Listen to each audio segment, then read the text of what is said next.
Welcome to Awesome Movie Year, the podcast where we take a look back at an awesome year for movies, which is every year. My name is Josh Bell, film critic and writer, and I'm here with my co-host. I'm Jason Harris, filmmaker, comedian. And Josh, before the end of this episode, we're going to cut your balls off. Okay, fun. Let's look forward to that. That's exactly what you said you were going to say.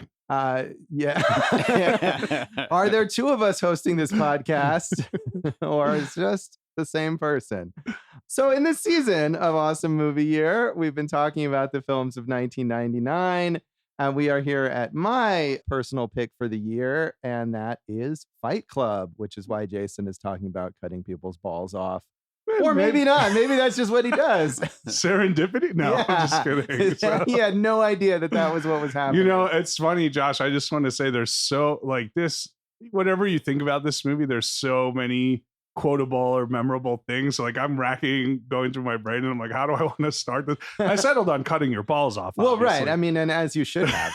But there were many other options to go with, you know. Yeah, so. That's true. This is a movie, and I was trying to think about, this is a little ahead, but about how long it had been since I'd seen this movie. And even though I think it's actually been quite a long time, so many lines, I was sitting there watching this movie and kind of quoting it along with it because they're so memorable, or they've been ingrained in pop culture in one way or another. Well, since we're going to talk about that, I'll tell you, I can remember, I believe the last time I saw this movie in full, opening night at the movie theater. Yes, yeah. I was in college, a young white male in college. Yes, as we both were. Yes. And I remember there was like a group, pretty much the whole house I lived in. I think there were 6 of us. We all were like, we drove 40 minutes to see this in Massachusetts because it wasn't playing or it might have been playing close, but we wanted to see it on like the state of the art theater at the time. And, you know, I've talked about how I've worked at Blockbuster since then. And, you know, sometimes late at night you could put on movies, and well, I'm sure we watched clips or like just had it on in the background, but I hadn't seen it. I think this might be the first one that of all the seasons that I hadn't seen again since opening night. How fun. Yeah, I also was going to college in Massachusetts and drove probably 40 minutes or so to see this movie, just because I went to college in a little town where we had to drive 40 minutes to see any movie, I think. Yeah. Although it may have been not quite that far, but definitely saw this right away. Maybe not opening night, but the week it came out or something like that. As a young white college-age male, right? Exactly. It was obligated. Yeah, we'll get into all of that. So despite our demographics enthusiasm for this film, well, let's ask Dave since we're going through the first time, and then you know we'll do a little flip flop. We can be a little unorthodox like this film. That's fine. Opening night, all my friends probably saw it 3 or 4 times in the theater. We loved it. Wow. Yeah. You're ahead of me. I didn't, I saw it that one time. It was again with all a group of friends, although not all dudes, actually. Actually, there were one friend of mine in college who I also dated for a little while. She was a huge fan of this film. She was probably more enthused maybe than anyone about going to see it. And, you know, we were all excited, but yeah, I actually weirdly have a painting of myself in the car on the way to see Fight Club, which is a very strange thing. And that's not the reason for it, but that's actually from when that was. Can we tweet that out when this episode airs, please? Yeah, I suppose. It's got someone else in it too, who hopefully wouldn't object to this painting. Oh, is that tweeted. The girlfriend or? No, this is a great Did they weird paint it story. in a moving car? No. So the woman I mentioned who was really, really enthused about Fight Club, she was also a painter. She was an art major, and she took a photo in the car as we were driving to see this movie of me and another young woman who I also had dated during this period. What's going on here? Not at the same time. He's a real Tyler Durden. Sure yeah, is. no, this is very not what I'm like anymore. But no, so she just took a digital photo of us, and it was an exercise for her class, like do a painting of a photo that you took.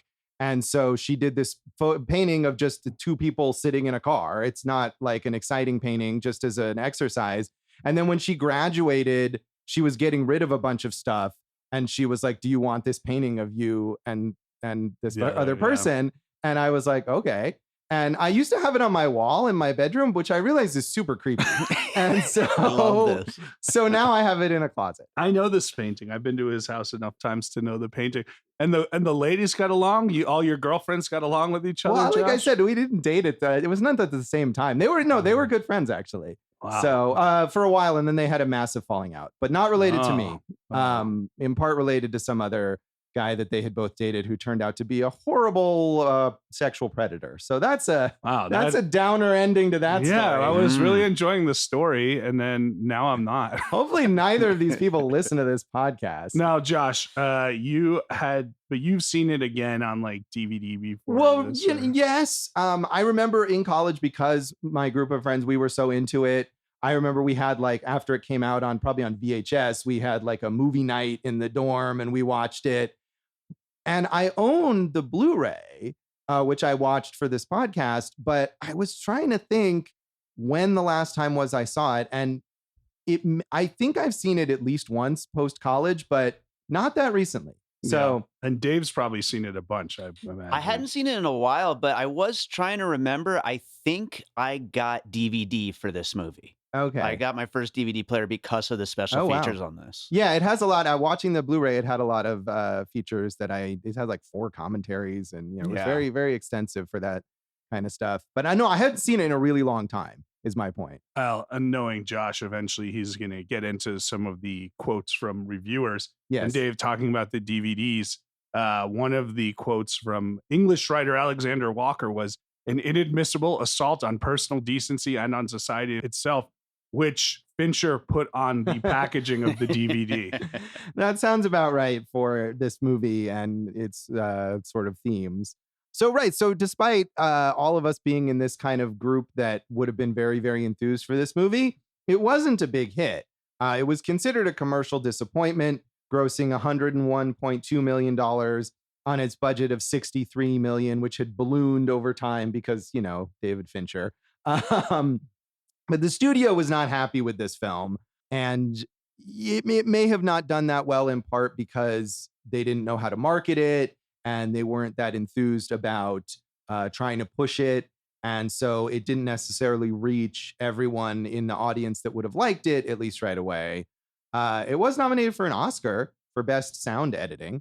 Lots of Lost to the Matrix. Which is fair. But, lots of flesh on flesh pounding sounds in this film, I guess we could say. Yeah, I mean, I didn't look up best score, but I feel like the Dust Brothers could have gotten a nomination, or cinematographer Jeff Chenoweth. Yeah, I mean, I agree that all that stuff is good, but no, none of that. The sound editing was the only thing, and that's an award that often gets nominations for films that aren't considered great films, like the Transformers movies and things like that end up in there because it's just a technical award. So that's what the Oscars thought of this. Well, I agree that the Matrix, you can't be sad about losing to the Matrix in a technical category. So. Right, exactly. And I'm sure that they weren't. And it got mixed reviews from critics who had a lot of them that kind of response, Jason, that like you just quoted. Ebert and his guest critic, Michaela Pereira, they were split on it. Ebert did not like it. He gave it a thumbs down, whereas she did give it a thumbs up and enjoyed it more than he did. And in his review, Roger Ebert said, Fight Club is the most frankly and cheerfully fascist big star movie since Death Wish, a celebration of violence in which the heroes write themselves a license to drink, smoke, screw, and beat one another up. The movie is visceral and hard-edged, with levels of irony and commentary above and below the action. If it had all continued in the vein explored in the first act, it might have become a great film. But the second act is pandering, and the third is trickery. And whatever David Fincher thinks the message is, that's not what most audience members will get. And despite the fact that obviously I don't agree in general with his dislike of this film, I think that last thing is he's clearly very prescient about the reaction to this film. Yeah, I think I have a couple other quotes from him that I jotted down that I think I think like yeah, like even if you don't agree with him, he's got a really well thought out review on this one. You know, he called it a thrill ride masquerading as philosophy. Right, which I don't agree. I feel like it's a thrill ride and philosophy. I don't think it's a masquerade. I mean, we'll get into it, but dude, Yeah. like, is it philosophy or is it one point made for 2 hours and 20 minutes over and over again? You know, Well, that's a philosophical point about one particular thing. okay. And then I had read this. He did a shot by shot analysis over a week at the Conference of World Affairs. And afterwards he said, I admired its skill even more and its thought even less. Right. I mean, and even in his initial review and in the discussion on the TV show, he makes sure to mention the technical proficiency of this film and Fincher's talent while he still ultimately doesn't like the movie. Yeah.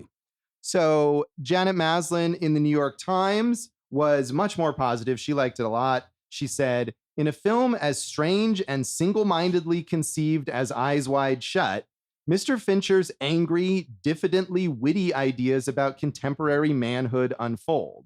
As based on a novel by Chuck Palahniuk and deftly written by Jim Uhls, it builds a huge phantasmagorical structure around the search for lost masculine authority and attempts to psychoanalyze an entire society in the process. If watched sufficiently mindlessly, it might be mistaken for a dangerous endorsement of totalitarian tactics and super violent nihilism in an all-out assault on society. But this is a much less gruesome film than Seven, and a notably more serious one. It means to explore the lure of violence in an even more dangerously regimented, dehumanized culture. That's a hard thing to illustrate this powerfully without, so to speak, stepping on a few toes. Well, according to Fincher and the stars, Janet Maslin missed the entire point of this film. See, that's strange because I thought Janet Maslin's review was more, I don't know why they thought that, because to me, that is more spot on, even though Ebert gets to the idea that people will misconstrue this movie and take the wrong message from it. I think Maslin understands that this is not just a celebration of violence or a celebration of nihilism, but rather a critique of what the characters are trying to do. I agree, but what was the part she said about how serious it was and this and that? Yes. She missed the entire point that they did it as a comedy, which Well, they say in almost every press interview. And it is a comedy. I mean, or at least one thing I was struck by watching this time was how funny it is. I mean, and I don't think she's necessarily saying it's serious in that she didn't think that it had a jokes or humor to it, but just that it has more on its mind, maybe, than something like Seven. I mean, I think I disagree. I mean, Seven's a very serious movie, whereas this, like, if it's interpreted the way that the filmmaker intended, is a satire, right? Well, right. And Seven is a serious movie in the sense that it's very grim and that doesn't have jokes or comedy. But I think this is more serious. It's serious as a satire. Again, it's like it's dealing with more serious ideas, whereas Seven is just like a thriller and a good thriller. And I'm not trying to knock Seven at all. I think Seven is great, but I think that it doesn't have as much to say as this movie does. And I think Fincher would agree that this movie has something to say. Well, yes, I will agree also, but how much of it does it have to say? Again, I think that's a weird point though. Like, I mean, are we comparing how much each movie has to say in a I'm not sure what we're getting at there. Well, all I'm saying is that I think I'm defending the idea of calling this movie serious in the sense of it is a movie with a lot on its mind. That's all. Okay. You know, you can call any comedy serious, not in the sense that it's not funny, but in the sense that it's dealing with ideas and it takes its perspective seriously. Okay. All right. So David Anson in Newsweek was mixed, but I think the theme of a lot of these negative reviews is still a sort of kind of grudging respect, even if they didn't like it. He said, Fincher inflates Fight Club with apocalyptic mayhem that's positively Wagnerian in its pretension. There is a major plot twist a la The Sixth Sense that I won't divulge. It's clearly meant to spin the movie into a provocative new orbit of meaning, but it reads more as if the story has boxed itself into a corner and can't find a way out. The movie doesn't so much end as self-destruct. Yet this is not a movie that can be easily dismissed or forgotten. An outrageous mixture of brilliant technique, puerile philosophizing, trenchant satire, and sensory overload, Fight Club is the most incendiary movie to come out of Hollywood in a long time. It's a mess, but one worth fighting about. The only thing in that review that I might have, as an editor, been like, because you said Wagnerian, right? Yes. You might not want to bring up Wagner, who was a noted Nazi in a movie, filled with young, white, angry men who shave their heads and then commit crimes around the city, if you're a fan of the film. Well, I mean, he's obviously not entirely a fan of the film. And I think one of the potential criticisms is that this film could be interpreted as not a Nazi film, but certainly a sympathetic to fascism film in certain ways. Yeah, I mean, this goes back to, 1999, April 20th was Columbine, right? So that was one of the reasons that the release date of Fight Club was moved. And, this goes back before, the whole idea of does art influence society? And we've talked about that on other things. And I think that's pretty unfair to put that on film. Well, right. But even if you're not blaming it for things that people do in reality, you could still take the perspective that it is sympathetic to those ideas. Yes, you could. I think that would be a very base way of looking at it. I mean, I agree, but I also think that that's certainly a perspective that people took, is all I'm saying, is that that's something that people got out of this film. A lot of film. people did. You're right. And a lot of people expected this to create violence. And there were like teen fight clubs and random dude fight clubs popping up after this. Yeah, and people are stupid and will misinterpret, and I'm sure we'll talk about more of the misinterpretation of this film.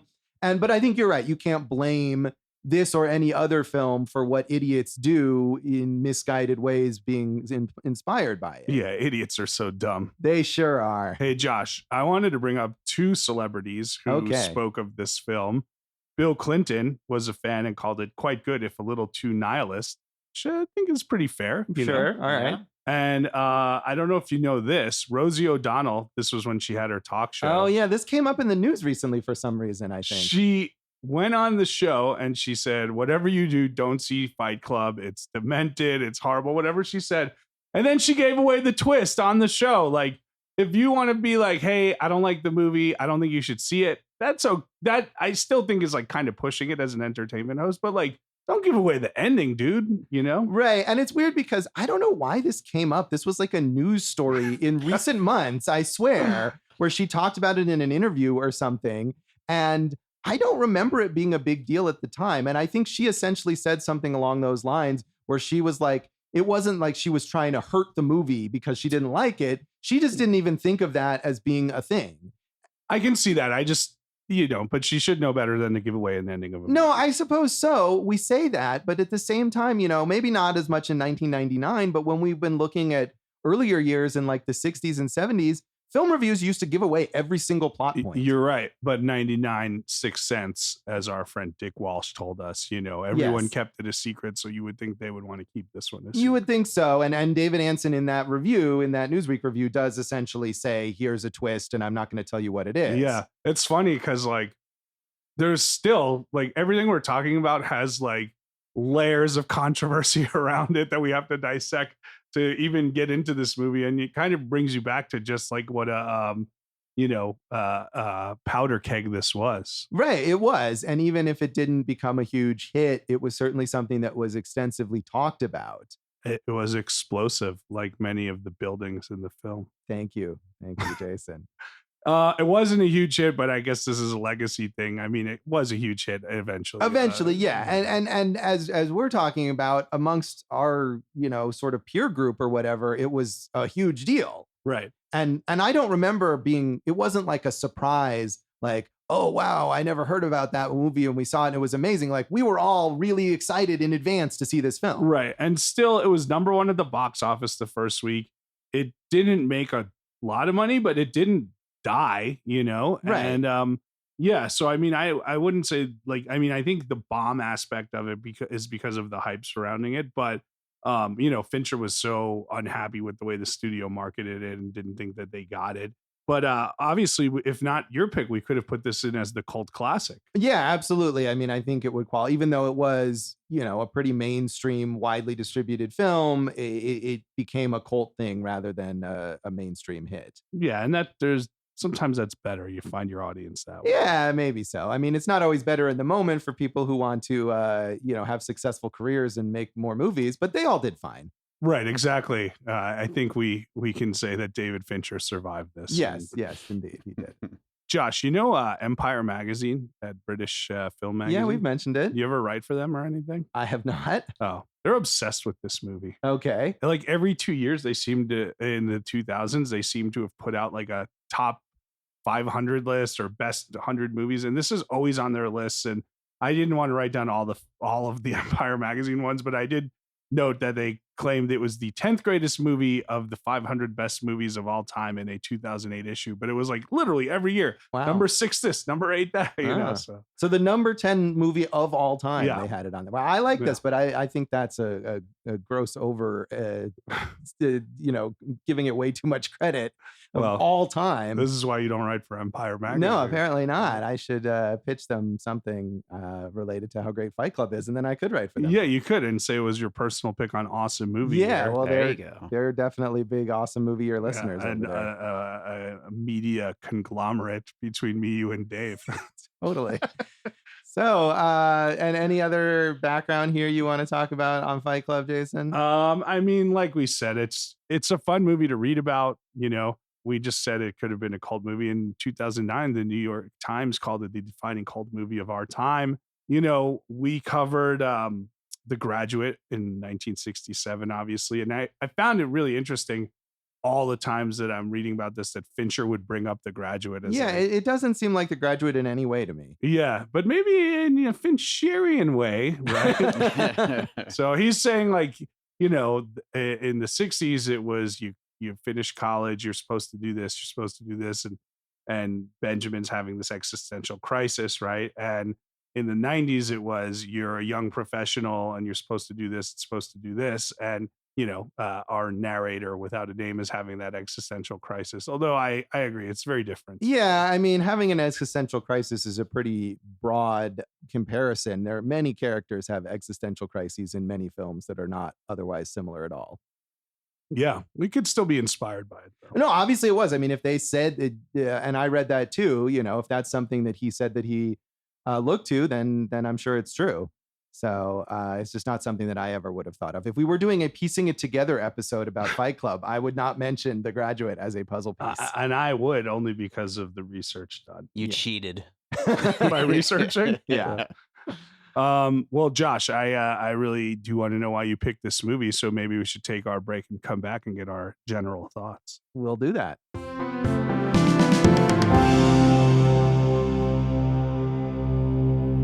Welcome back to Awesome Movie Year. In this episode of our season on the films of 1999, we are talking about my personal pick, Fight Club. And Jason wanted to know why I picked this. And I mean, the obvious basic answer is because I love this movie. Or at least I loved it when I saw it in the past. End of episode. There you go. I mean, that's not in every case, but in generally, that's what we've done in these episodes. We've picked, what is a movie from the year that you really, really like? And I still do really like it. I think my reaction to it this time was a little less over the top enthused. I think this is a movie, and it's we hinted at the sort of toxic fan base for this film. So I think it's weirdly like dangerous to say, oh, Fight Club meant a lot to me or something, because then people are like, oh, what is wrong with you? And there's a lot wrong with you. But I would say that one of the things wrong with me is not that I unironically admire Tyler Durden or share his ideology. Yeah. So watching it for this, like, and knowing that you picked it and that you love it, right? Like, I kept wondering, like, where is Josh relating to this? Because knowing Josh, like, none of this feels like you would connect to it, other than like it's Fincher and he's a good filmmaker, but I didn't think you would connect to it so much. Yeah, and watching it this time, I think the main thing I connected to was the filmmaking, the just incredible direction. I mean, and not just that, but the acting, the cinematography, all those, technical aspects that you mentioned. I think the writing is really sharp for the most part. There's a lot of great, incredibly quotable lines, whether those come from the novel or from the screenplay. And less so the sort of emotional identification or meaning. I wouldn't say that I identified, with Tyler Durden or anything like that at the time, even. It was less about that and more about just sort of the nihilism, not the fascistic aspect of like, let's mess with society and we're entitled to something that we haven't been getting and we've been marginalized. We're straight white dudes and somehow we've been pushed to the edge of society. But just the idea of nothing meaning anything, I think is something that resonates a lot with me. I like that aspect of it too. The other stuff that you're talking about feels like a Trump rally and cry, right? Right. And I think it's handled artfully here, but you can see how people who have less of a nuanced way of looking at life, or at least of looking at film, would take it in that unfortunate way. And when watching this and thinking of the nihilism, we're nihilists, man. Another movie from a similar time period that I loved. I agree with that too.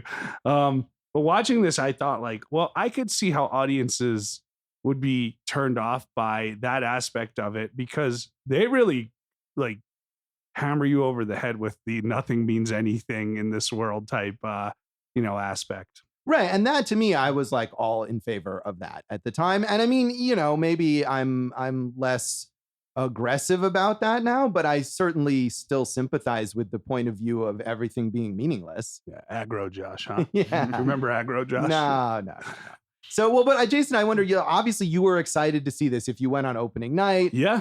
Did you like it when you saw it? I did like it when I saw it. And I still, I don't like it as much. I'm with you, but I like it. But I'm trying to we always try to contextualize, right? And, the first time it's exciting, this and that, like certain things we knew aren't going to age well. When we were even talking about this season, it'll be interesting to get here. But certain things that didn't age well for me in this movie were not the things that I would have thought. Okay. Certain things were, i.e. Marla is overdoses and hey, I'm gonna go die, and then she's having sex with Tyler 2 hours later. That's maybe, I think I would have been handled a little differently. Yeah, maybe so. But I feel like there's never, to me, in a sense in this movie that Marla is being coerced. I agree. She makes her choices, right? But okay, the narration, I get it. We need the narration. It's overdone and over. Oh, see, I loved every bit of the narration. You loved every bit, even the part where where he's saying stuff that feels almost like a parody of what you would do if you were writing a sketch of this, where it's wheels up, ladies and gentlemen, seatbelts on, we're in for a bumpy landing. All that stuff felt very hackneyed to me. Okay. So, but yeah, you loved it. No, I loved it. Yeah. Again, what that goes along with what I feel like I loved about the movie this time, which was less the philosophical nature or the point of view of it, and just the technique, the writing, the artistry of the construction of the film. And yeah, that does include the narration. I thought, in part it's because this narrator is a posturing kind of guy, and that's what he's saying. Okay. One, I think it could have used a little less, and two, I think some of those lines are they just feel a little trite at the moment. Well, so what else do you feel like other things didn't age well? You were saying. Yeah, again, it's too long. It's 2 hours and 20 minutes, and I know Fincher's I'm not taking anything out of it. Right? Yeah. But there's on the Blu-ray, there's deleted and alternate scenes, and I was looking through them, and almost all of them, there's little explanations, and it's this scene is essentially the same, but notice how the slightly different camera angles make a huge difference. I'm I'm not watching this. Right. Fincher and his 100 takes spurt thing. Right, exactly. Here's what I wanted to talk about, Josh. Yeah. Because we talked about this in The Sixth Sense, right? Now knowing the twist, if you go back and watch it, does it still work? And I thought it did in The Sixth Sense. This is a real stretch a lot of the time for me. Oh, see, I disagree. I agree with you on The Sixth Sense. And, we talked about how great that movie is. I thought it worked. And again, I've seen it since, at least one or two other times since seeing it the first time and knowing the twist and still loving it. And I did think it worked this time. There were definitely moments where I noticed this is the way that he's interacting with Marla or with the underlings in Project Mayhem that Tyler eventually brings into their house, shows you if you know the twist is coming, you can see what's going on here. So I thought it worked. I mean, I think the Marla thing, yes, like Tyler's not here, this and that, like that's fine. The underlings, I'm wondering how he even explained, like, hey, during the night I'm this guy, but during the day I'm this guy, and they're like, cool, or whatever. But how about the scene where towards the end where he finds the explosives in the van and he fights Tyler, and they cut to the security cam footage, and it's him kind of like dragging himself backwards up a ramp, like that I mean is a cool shot, like, but like what? I don't think that worked for me at all. Oh, so I mean, I don't know. I thought that was fine. It was an illustration of the sort of depths of his psychosis, that even though he now knows fully what's going on, he still can't sort of stop himself from doing this. I mean, also the other thing about this film is that it's a satire, as you say. It's not in any remote way a realistic film, and I'm willing to give what? Yeah. But I mean, I'm saying I'm willing to give it a pass on things where you're like, that's not really exactly how that would go, because it's this heightened reality. Well, and let me say, right, like if you and I just got on here, and sometimes we do, and it was just like, I like this and I like this too, it would be a little more boring of a podcast. No, that's fine, right? So I know that this is your pick, and I'm not trying to pick on it. No, it's fine if you are. If you don't like it, no, I still like it as a movie, right? But I don't even know if I had put it in like. Okay, so for instance, even going with Fincher, I think that idea of the psychosis and the utilization of like, is it real or isn't it real? Like Gone Girl is a much more adept version of that. Oh wow! I mean, I like Gone Girl fine, but I think this movie is just light years better than Gone Girl. Dave? Spoiler alert for my rating later, but yeah, I absolutely love this movie, and I think it works on every level. And wow. I think the thing about the ending, though, like what you're talking about with him pulling himself up the flight of stairs and all that, this movie gets more and more exaggerated as it goes, and I think that's part of the point. So I missed it. I'm a dumb idiot. No, it's not that you interpreted it in a different way, and that's fine. Right. Hey, Josh, was there anything that you because like we said, we know the movie. Was there anything that you had remembered differently, and then you watched it this time and you're like, oh, I thought it was X or Y? I don't know that anything I remembered in the sense that like, oh, I thought it was like this, but it's not. There were moments that I had forgotten were in the movie when they came up. I was like, oh, that's cool. The whole bit where towards the end, after the narrator realizes that, spoiler, whatever, he and Tyler are the same person. You're a real Rosie O'Donnell. Yes, I really am. That's often who I'm compared to. That's why you're dating two different ladies at once in college. Yeah, I think Rosie's, yeah. And he goes to the police and he has them arrest him because he's trying to essentially stop himself. And they interrogate him. And there's one cop, the main one who had been previously investigating his apartment explosion, who seems to be sort of on the straight and narrow. And that guy leaves the room, and all the other cops reveal that they are part of Project Mayhem. And that, as you're saying, in a way that you maybe didn't buy into, that he has told them about his sort of split. It was a stretch for me. Right. But I just loved that moment where it's like, oh, you told us you'd say this, and you're so brave. And they're so brainwashed into thinking that he's this multi-level genius. Followers who are brainwashed into thinking some idiot is a multi-level genius. Have we seen that in recent times? That's what I was going to say. Like that's the thing about this movie. And for the people who unfortunately take the wrong message from it, I think, and maybe I'm giving Fincher too much credit. I mean, I like Fincher, but I'm not like a huge Fincher guy, but I'm giving him a lot of credit here and thinking that he kind of foresaw that and kind of baked that into this. Right. Well, whether it's Fincher or it's Chuck Palahniuk, who kind of thought of that, I think maybe not to say that they're clairvoyant and could anticipate every possible reaction, but I do think there is that element that they are needling the kind of people who would buy into this philosophy on its face value and take it too far. Right. All right. So going back to like the stuff that's hard to believe, like, and I could buy it maybe once or twice, but he said he went through all of Tyler's 50 plane tickets, right, and followed him, and like he didn't catch on in any of those 50 that he had already been there as Tyler. Like, well, he catches on eventually. You don't know after how many, 50. Well, I mean, how many more were there left though? Yeah. Okay. So look, I don't want to pick on the movie because, like I said, I do like it. I think the whole idea of anti-consumerism, and we talked about you know, like that they're pushing, like is man, we lost that battle. Well, right, So, Oh right. yeah. And so, I mean, some of those aspects are relevant still. I think other aspects, when he talks about the idea of like, oh, we didn't have a war and we didn't have a depression, and, you know, life was so easy for these people that they had to invent things to be difficult for them. right. That's really not the case these days, it seems like. Another nitpick is self-improvement is masturbation coming from Brad Pitt.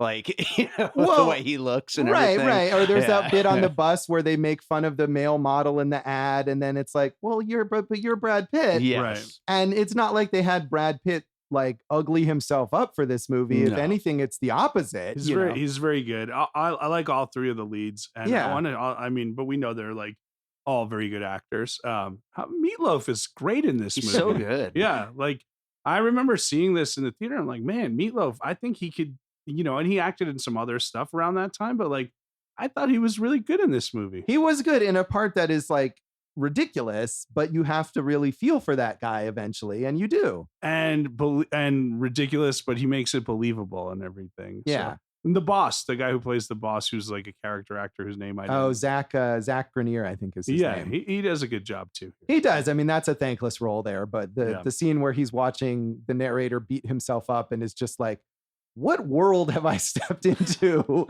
I feel like has a right reaction. That is one of the more memorable scenes from the beginning. The one that surprised me was the end. I didn't remember. I remembered the buildings coming down. Yeah, but I didn't remember how he killed off Tykwer. The Marla stuff I remember a bit, you know, and everything. But I also remembered, you know, because I love the Pixies, sure, Pixies, and you know, so where's my mind? But it was kind of jolting how quickly those buildings came down. I remembered it in my head in like slow motion. So that's kind of interesting because it's so fast in the buildings and then it just cuts to credits. But it's interesting how you misremember things for your own emotional impact. Right. That's true. Yeah. I mean, I think I had the sense of what that was, that ending, fairly accurately, but that definitely does happen. That shot is like you want to talk about technical wizardry. Like, I think that shot probably to composite and to do the explosions, that's like a great shot there. Yeah, and there's a ton of great shots. I mean, visually, Fincher is a master. Always. Yeah, I mean, he has been. And yeah, I think the performances, I think this might be Brad Pitt's best performance. Yeah, I think you might be right. I'd have to look, but it's definitely up there. He's been nominated, right? Oh yeah, he won an Oscar for Once Upon a Time in Hollywood. Oh, as supporting actor. Right. And he's great in that. But I really think that this is his best work, and that Tyler, that's such a tough character to play because he's essentially not a person. I mean, he is not a person. And even before the twist comes around, he's still not really a person, and you have to kind of play that as like, this is a figment of imagination, but the audience needs to believe it's a real person for a little while. So I just thought that was really impressive. But all of the acting is really good. I do think that, you know, we were talking about my personal affinity for this film, and I think less so than wanting to be or be like or follow or whatever Tyler Durden. I definitely at the time was, you know, more of the, I would, you know, be attracted to Marla Singer kind of person. I think you still are, to be honest. Maybe so. I mean, it's not something. She's awesome, Helena Bonham Carter, and this is not a surprise. Like, we're talking about some of the best actors that there is, but like, that's another role that could easily go into like, okay, are you even a real human being at this point? Right. I think that's a key thing, is that she's great in it, in a character that is like vitally important to the story, but also could come off as this sort of like dark version of a manic pixie dream girl or whatever, who's just there to support or, you know, facilitate the main character, the male character. And I think she gives it more than that. So why do you want to, did you have a savior complex? Is that what it is? Why do you want to date No, these I would women? not. It would not be like that at all. I think it's maybe part of the sort of nihilism of it, of like someone who's just dark and you know, gloomy and destructive. Not that I would want to save them or anything. Yeah, it seems like a lot of effort. No, and that's why it's it's not the case, and but not to put that on any of those lovely women who I described from that time in my life, who are both That's why you perfectly dated them. well-adjusted human beings as adults and married with children and very nice people. So you're the one who didn't. I'm the adjust fucked to up it. one. Yeah. Exactly. That's the message. I found a great quote. I mentioned that book, Best Movie Year Ever, right, by Brian Raftery, and I reread the chapter on Fight Club because I come with the meat, baby. No, that's good. And Michael Kaplan, who was the costume designer, Helena Bonham Carter was like, she was worried, how do I play this as a real character? How does this not become just like a piece in a misogynistic wheel? Which I think the point is they didn't do it misogynistically, right? Right, but it easily could have been. Right. Yes. And Michael Kaplan, who's the costume designer, she's like, I think the costume will have a lot to do with like how to play this character, but I don't know what it is. And he's got this awesome quote. He goes, think Judy Garland for the millennium, not the actress in The Wizard of Oz. Think Judy Garland later on when she was a bit of a mess, drinking and doing drugs while her life was falling apart. Like, what a great way to motivate an actress, Yes, it's Renee Zellweger as Judy Garland. Right. But I mean, if that doesn't give you a clear picture of like a direction to go with the character, you might not be able to get a hold of. Like, right. And that's really cool because like, Fincher is the auteur, but like he surrounds himself with, as any good filmmaker should, like not just able professionals, but top of the craft. Like that's a super insightful way to look at a character, I thought. Right. I mean, and as much as we admire Fincher, like everyone else here contributes to the greatness of this film because of the work that they do. That no one is falling down on the job here or not living up to the potential. Yeah, I mentioned Jeff Chenoweth, like who's done a bunch of Fincher's movies as the DP. Like really cool, innovative stuff here, the way they lit this. And I always think back to like this and like Collateral, which came out maybe a couple of years later, and their usage of like everyday lights to kind of enhance a scene like with grittiness. Like that still like really works for me. Yeah, it's a movie that looks beautiful. I mean, it's dark, literally dark, but it's not murky. It's not like you can't make it out. Like metallic or something. Yeah. And the set design, I mean, Tyler's insane house, which was a fully built set. I mean, that looks amazing. Right. The paper street house thing. Right. Exactly. Paper street. So I feel like I'm obligated here to also bring up the homoeroticism of this film. Oh, there's this one I can't fight you on. Mm-hmm. Yeah, I mean, and it's a weird thing when you know the twist because it's like he's hot for himself in a way.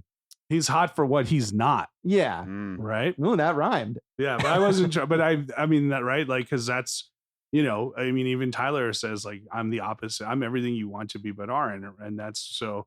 And Norton is like a geeky type guy, whereas Tyler, like we said, like Brad Pitt is a beautiful, beautiful man. Yeah. And he looks like he's at like the height of his attractiveness in this film. And Norton in that book he was reading, he's like, I had to look physically weaker, so I'm drinking tea and just trying to keep with it. And meanwhile, Brad Pitt's eating like 6 hot dogs and a half a pumpkin pie, and it's just all becoming muscle on him and everything. So, but yeah, no, I mean, and like you were saying with the Tyler Durden character, like, he has to be so charismatic, and he has to. I think the look is important. Like, if he didn't look like if you weren't drawn in by the look of him, then it wouldn't work either. Right. He looks like somebody who would be a cult leader and that people would follow. Dave, what about the Dust Brothers and their soundtrack here? Hell yeah. One of my favorite scores of that era and was a huge inspiration on me, my composing work for sure. But I love the music in this film. Yeah, see what happens when you get inspired the wrong way, Josh. There you go. Yeah. Dave has a new album out. Let's plug sure that do. right now. Yeah, The Dissection Table, which about a person who's losing his mind. So there you go. Yeah, perfect. That's what's going on here. So well, I just wanted to say about the homoeroticism though, or the idea that like Tyler is what he's not, or he's attracted to what he's not. I mean, yes, but also Tyler still is him. So it's something that he has inside him or that he is able to express in this messed up way. So it still is partly him. It is still sort of a onanistic kind of attraction. A narcissistic. Narcissistic, solipsistic, whatever you want to call it, that it's all within himself.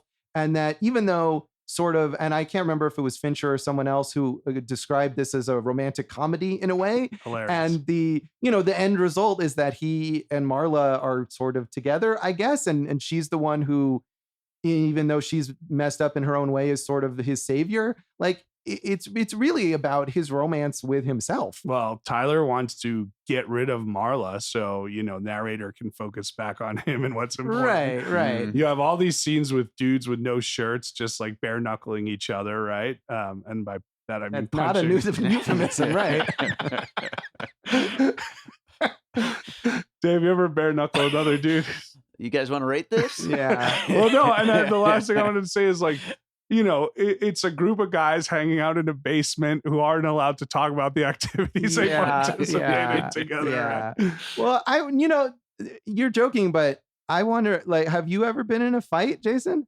As a kid, I was, but as an adult, I hadn't been. But then I think a few years ago, I got sucker punched when I got off stage. I don't know. I think I told you that, right? Yeah. But like, there was like a heckler, and I took care of him on stage, and he wasn't happy with me. And he confronted me off stage, and he's like, "What's your problem?" I'm like, "I just make fun of everyone. We're good, man."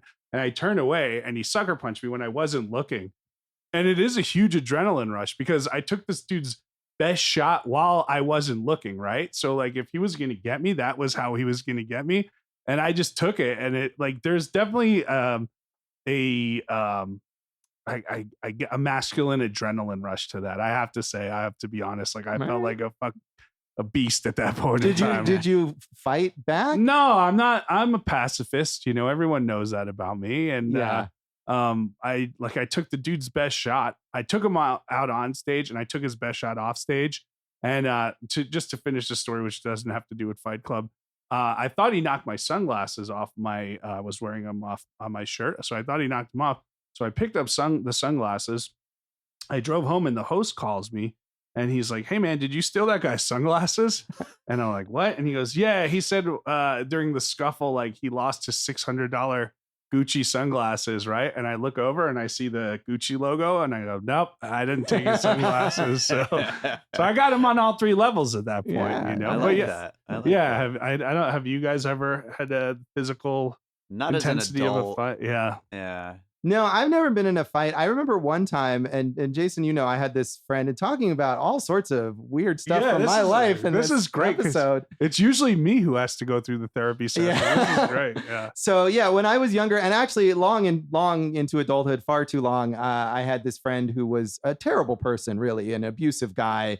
Not as much to me, but a little bit emotionally abusive, but to everyone in his life, really, and physically abusive in relationships, and just a terrible person all around. But he was my friend for many, many years. And I remember one time, it was such a frustrating person, and was just always like, if you didn't go along with everything that he wanted at all times, he would just like kind of shut down and just be an asshole. And I remember being at a concert, and I don't remember what it is we were arguing about or whatever, but I got so mad at him that I punched him in the arm, and it probably didn't even hurt him. But that was like the most angry I feel like I've ever been in my life. Amazing. I can't see you punching anyone. No, and it's amazing to me too. And I feel like that was part of this guy's weird toxic energy, and that he would sort of do that to people in his orbit, people around him, and not just me. So you're blaming him. I'm not blaming gaslighting this guy years later. So. No, I'm not blaming him for that particular instance. I blame him for a lot of things, but not for that particular thing. But I mean, I do think that was sort of the dynamic that he had with not just me, but with almost everyone in his life, where it was like this sort of weirdly antagonistic thing. Or if you weren't like in line with him in every way, he would shut you out. Well, it sounds like he could have been a cult leader. He could have, and he was a charismatic guy, and maybe still is. I mean, I haven't talked to him in many years, but yeah, so that was the closest, and he didn't respond or anything like that. We didn't get in a fight. Okay, I was wondering if he that led to anything. No, and like I said, we were like at a concert, and I don't even know why this happened. I can't remember that anymore, but he did not, return fire or whatever. Thankfully, because he probably would have kicked my ass, to be honest, as he did to the women in his life. But wow. That's not that's good. dark. Yeah, Well, we know that's He probably took the wrong message from Fight Club. that he guy. probably, and I'm sure, Yeah. like, we were good friends, and I'm sure he loved Fight Club like I did, and he may very well have, although he's where this is so irrelevant, but, he's the opposite of this sort of alt-right, following that this movie has gotten. He's this, like, left-wing anarchist. Well, they're anarchy and fascism. It's kind of a circle, but he would despise, the idea of being thought of as fascistic or right wing. So anyway, that's not really the point. No, that's interesting though, Josh. I like that the audience is getting some insight into you and why you're going to join a cult within the next few years. Yeah, we'll see what happens if I'm no longer here on the podcast. Hey, I want to, because we haven't, and maybe I'm sure we'll mention him in the legacy, but Chuck Palahniuk, or Palahniuk as you like to call it. I don't know how you pronounce it. When he sold this book, he didn't make much money on it. He sold the book for $6,000. He sold the film rights for $10,000. This wasn't like the hot commodity or anything, right? Right. And he's a huge star, but Fincher had this quote about him. He said, I was in my late 30s and I saw the book as a rallying cry. Chuck was talking about a very specific kind of anger that was engendered by a kind of malaise. We've been inert for so long, we need to sprint into the next evolution of ourselves. So that kind of sums up to me what the movie is. All right. Well, then on that note, we can give it a rating. Jason? I give it 3. Okay. I like it, but I don't love it. So. Yeah. All right. That's fair. Wait, what are we rating it out of? I don't know. Out of spliced pornography frames or something there like that. Maybe that's a good one. Yeah. So yeah, I mean, it's weird because I said I didn't like it as much this time, but I feel like in the past I would have given it a 5 out of 5 pornography frames, and here I'm going to give it 4 out of 5, which means I liked it less, but I do still think it's brilliant. So, Dave? Last time I kind of went down to 4. This time I'm back up to 5. Wow. I loved it this time. Is that the first 5 you've given think on it this is. show? Even your own picks? You must have given, like, did you give the 10 I a might 5 have given stars? the 10 a 5, but or 10 stars? That's got an asterisk next to it. So. Yeah. I think that's good, man. Yeah. 3 different reactions. Absolutely. Dave's apparently the one who's going to be in the cult. Yeah. See, you're laying it all on me, but it's really the quiet guy over there. Mm-hmm. So we'll come back in a moment and talk about the legacy of Fight Club.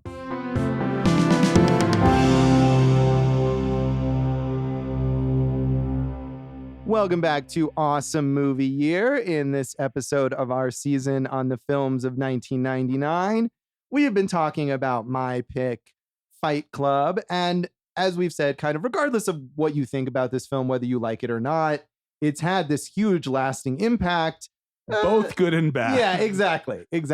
I wonder how, as the filmmaker or the stars, and we know Brad Pitt, for instance, is very active in liberal causes, how you kind of even come to terms with those situations. Yeah, I don't know. And maybe I should have looked further to see if any of them, if Fincher or Pitt or Norton or Chuck Palahniuk have talked about that kind of legacy. I'm not sure. It was interesting to me, on sort of the other tip, I was, like I said, I have this Blu-ray with all these special features. And one of the features, bafflingly, is this segment from 2009 from the Guys' Choice Awards, which is a thing that does not exist anymore. Spike TV, right? Spike TV, where this movie is being inducted into the Guy Movie Hall of Fame. And it just seems like the most misguided thing. And then you watch this, and I couldn't, honestly, it was painful. I couldn't even watch the whole thing. Inducting this film is Mel Gibson. And what's even worse, so Fincher and Pitt and Norton are all there at this ridiculous award ceremony to accept this award, which I think is a sword. And Mel Gibson, introduces them, and they come up and they're so jokey. And Brad Pitt's like, "Thanks, sugar tits." And it's like, really, this is what you're joking about now? And it just, at that point, I turned it off. Well, this is a whole nother conversation, but I think that you could totally make a movie right now in the similar vein of Fight Club, rallying against the wokeness of the world. And look, dude, I'm very progressive, right? And you might say woke myself, Josh, but I'm saying you could make the same movie. And if that's your cause and that's the reason for these fight clubs, like, it would still work as a motivation. Maybe, but I think far more than you that. don't think today that there's a whole, like, the masculinity of the world has been taken away from us, and we need. That's what I'm saying. There is, but that's not on the side of the quote unquote woke people. That's on the other side.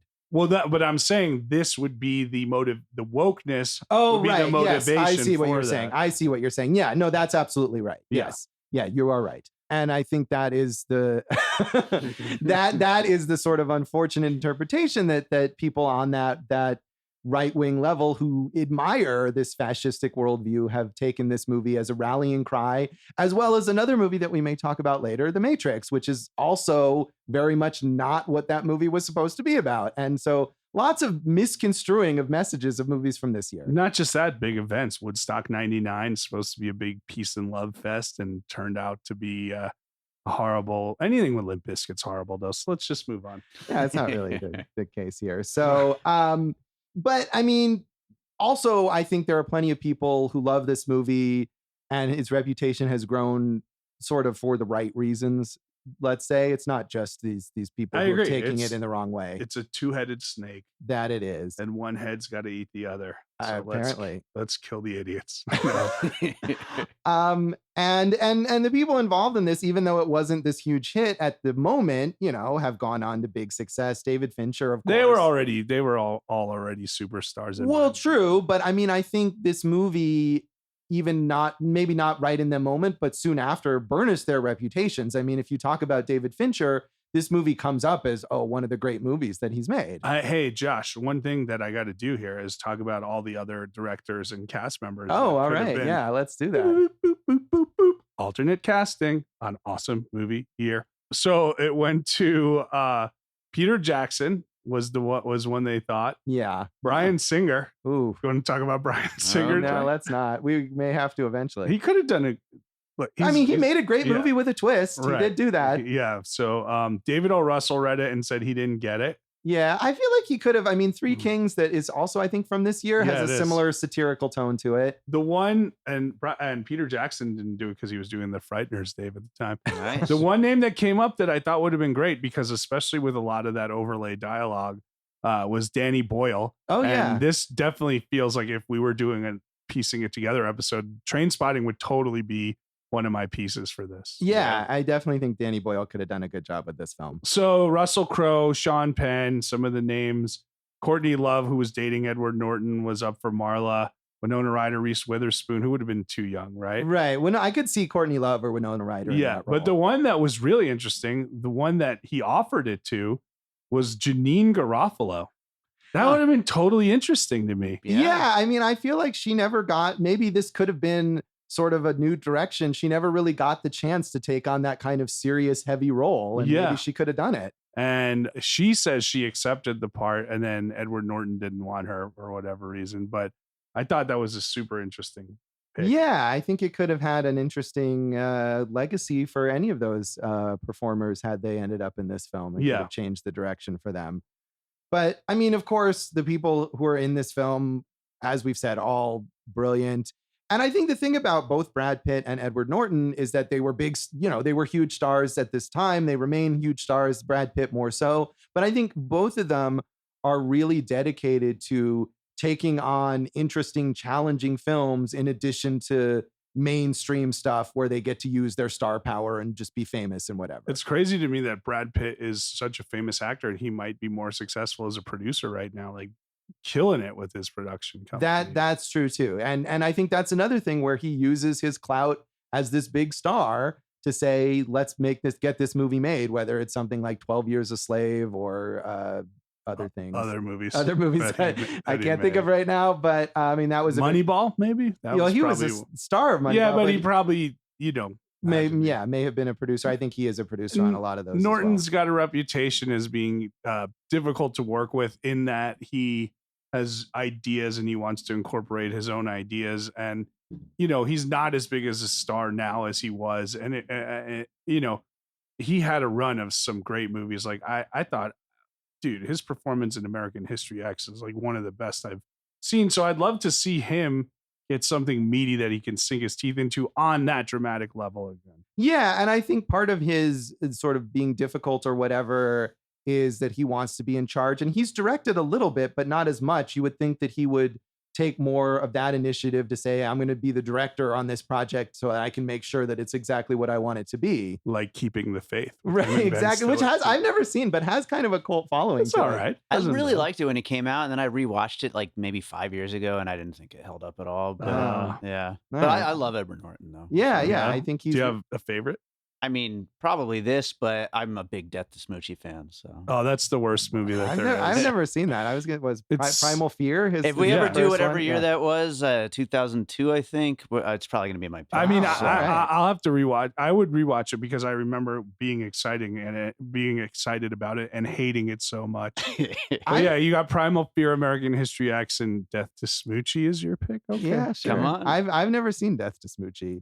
Brad Pitt, of course, worked with David Fincher again on The Curious Case of Benjamin Button, which I really like, but it's also very divisive in a weirdly opposite way to this film, that people think it's very sentimental and sappy. I mean, it's like, it's a little unfair. Like, Fincher's not allowed to show range as a director here, you know? I mean, I like it a lot. I remember loving it when I saw it. Helena Bonham Carter, of course, known for playing these kind of witchy, gothy women in more audience-friendly films, lots of Tim Burton movies, of course. Yeah, and all the Harry Potter movies. And she's great at that, but she's also got a lot of range. She was on The Crown for a couple seasons recently, which I don't watch, but I will say that my mom loved her on that. So she was the mom in Enola Holmes. And that's a fun movie. Yeah, and I think they're going to do the sequel of that. So. Yeah. We like her, like I said, and Jared Leto, who's a small part in this. Yeah, we don't need. I think he has like 5 lines. He gets top billing, and he just stands in the background the most. Well, of the time. It was probably he probably had some of those cut scenes. Or whatever. But maybe so. Yeah, I would have liked to have seen Meatloaf done more. You know? Yeah, I think he still does occasional like B movies and stuff like that, but not a lot of parts for Meatloaf. He would do anything for love, but he won't do that. Thank you. Chuck Palahniuk remains sort of a cult figure. I was surprised that only one of his other novels has been adapted into a film, Choke, which is not a great movie with Sam Rockwell. And Gillian Anderson. Is it? Yeah. I saw it at is that her name? Film festival. Gillian Jacobs? No, probably Gillian Anderson. I think Gillian Anderson was the one that was from the X-Files? No. No? The one from Community. Oh, no, you're right. Gillian Jacobson. Yeah. I saw that movie and I forgot. It was not very good, but that was one of the only books I've actually read. Wow. Of all books? Of all books. So Josh, I've read like 12 books. Yeah, man. How did you get through school? I know. So we went from you and all your issues to Dave loving Death to Smoochie and reading like 3 books in his life. So. Yeah, that's me. Hey, Josh. Yes. Do you remember when we saw Chuck Palahniuk do the live reading? Oh, yeah. I didn't remember if you were there with me. That was a great experience where he read that story, Guts, the one where people pass out while he's reading it. So we heard ahead of time. Was that here in Vegas? Clark County Library. It was at the Clark County Library. I was there. Oh, all right. We were all there. Amazing. So I don't know if you had heard ahead of time, but Josh and I kept hearing like people throw up, people pass out, and I was like, whatever, he's just reading a story. And I didn't think it could happen, but someone had a seizure in the middle of the reading. I remember that. I mean, part of it is because at the beginning of the story, he says like, you should hold your breath. And obviously you really shouldn't, but people do anyway. I mean, it's hard to stomach. So it is a very graphic story. If you've heard that story, that's a pretty good pun. Yes. So, stomach. Yeah. Dave, I assume among the 12 books that you've read, there are no other Chuck Palahniuk books? I don't think so. I think it was just the one. So what's Fincher up to next? We know he did Mank last year. I'm not sure. I mean, he's done Mindhunter, the TV series on Netflix, which he's directed a number of episodes. He's got a good relationship with Netflix. Yeah, he has. And they give him some freedom to do what he wants. And Mindhunter was technically ended after its 2nd season, but I think there's been some talk about potentially reviving it for another season. It's okay, but I feel like it's not necessarily the best use of his talents. The Killer is his next movie with Michael Fassbender. Oh, all right. Well, hopefully that's a real thing that's happening. Because he's one of these directors who's had a lot of unrealized projects, things that get announced and then they don't actually happen. But he seems to have the power to do or not do what he wants. I hope that's true, maybe in his relationship with Netflix now. I did want to mention also Chuck Palahniuk, in addition to writing, a number of novels, wrote Fight Club 2 and Fight Club 3 as graphic novels, which I was going to try to read one of them, but I just ran out of time and they were very poorly reviewed. So I don't know if those are any good, but it's an interesting thing that he sort of capitalized on this success eventually. I mean, Fight Club 2 came out in 2015, so it took a while. but he eventually did capitalize on it. And I think one of the criticisms of that was that it traded too much on just references to the film and stuff, and not even necessarily to his book. How Kevin Smithian. Yes. Hey, did Fincher, was he one of the creators or exec producers of House of Cards?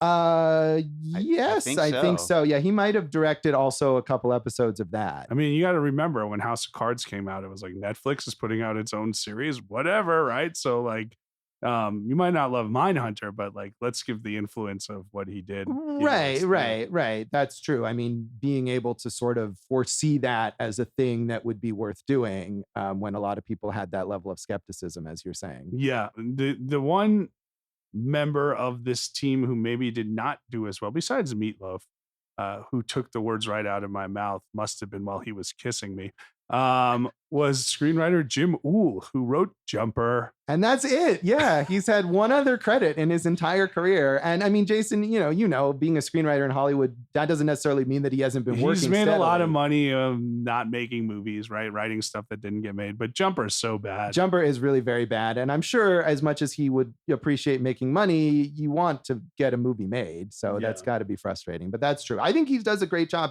And again, I haven't read this book, so I don't know how much of it comes from the book versus comes from his screenplay, but there's so many quotable lines and moments here that, you have to give him credit for that. The last thing I want to mention is that something that probably isn't happening, but at one point they were developing a stage musical based on Fight Club. That'd be great. I'd be all in on that. So. Yeah, I don't know. So any other legacy you want to mention, Jason? No, I think you covered it. Dust Brothers, we look into their music. Okay, I will. Okay. So that is Fight also Club. Look into Meatloaf's music. Yeah, obviously you have looked into Meatloaf's music very extensively. Any other Meatloaf song titles that you'd like Rock to quote? and Roll Never Forgets, Josh. So. Yeah. All right. So that is Fight Club, and that is this episode of Awesome Movie Year. You can check us out on social media. You can, but I have to make a public service announcement first. Josh, when you leave today and drive home, remember, objects in the rearview mirror may appear closer than they are. Oh, man. Wow. Social media, awesomemovieyear.com, Awesome Movie Year on Facebook and Instagram, Awesome Movie Pod on Twitter.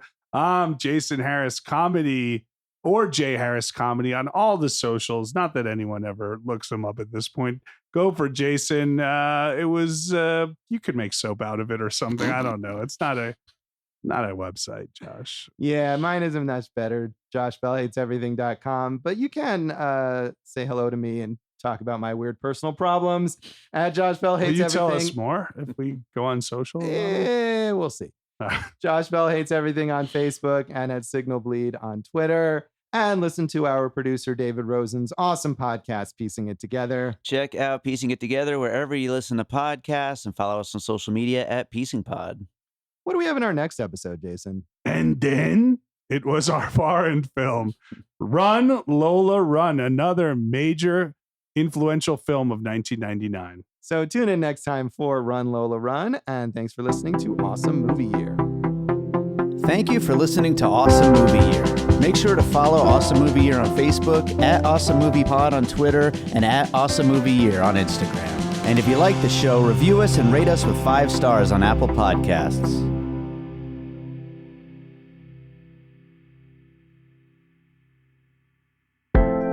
An All Points West production, produced by David Rosen in Las Vegas.